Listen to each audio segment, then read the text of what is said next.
This is a dart tag Sharp Shot. It obviously has an attempt at a snow winter camo, which didn't turn out too well.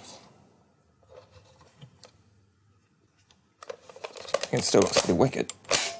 So it was all sanded and masked, and I went to buy a white vinyl dye, but there wasn't any, so I used white sandable primer, which was a mistake because I used an entire can and it didn't even look like it was particularly well covered.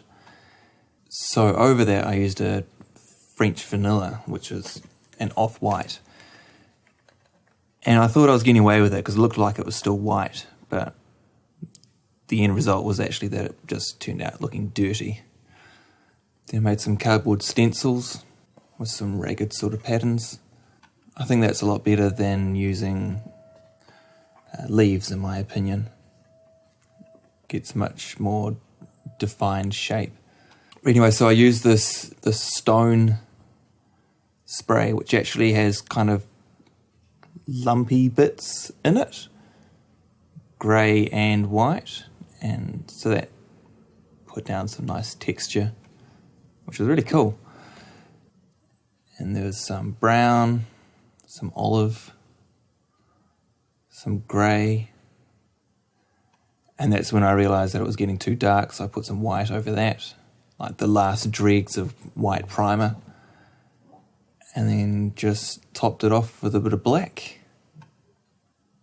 And it's kind of funny, it camouflages quite well on that bedspread.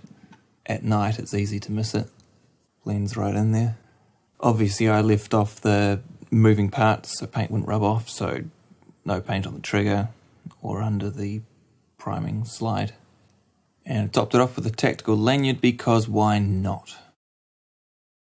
And I deliberately did this separately from the gun underneath, so that I would get that sort of line, that breakup between the two patterns of camo. That was no accident. Should probably have done those blue bits, but oh well. Whole bunch of vinyl dye in the barrel so you couldn't see it. Captain Xavier featured this in a Can It Take It, a K26 spring video, which I'll link in the description. And he determined that it wasn't going to work because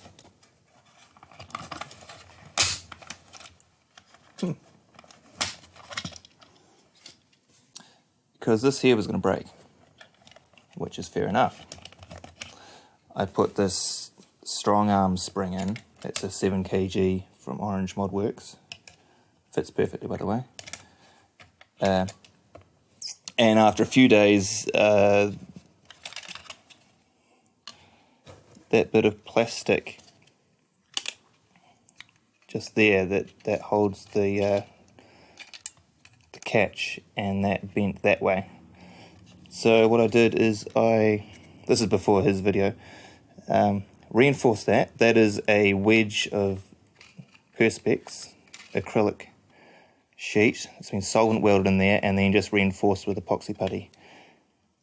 And it has been fine since then. It's solid. Reverse plunger, but still it's pretty hard. I know. It's plenty to accurately traverse a standard office, which is 90% of my use for Nerf guns. So that's it sitting in there, and you can see with a whole bunch of spring pressure over here. That was just never going to last. And I believe that's still the original catch spring, so it hasn't needed strengthening to hold the upgraded main spring.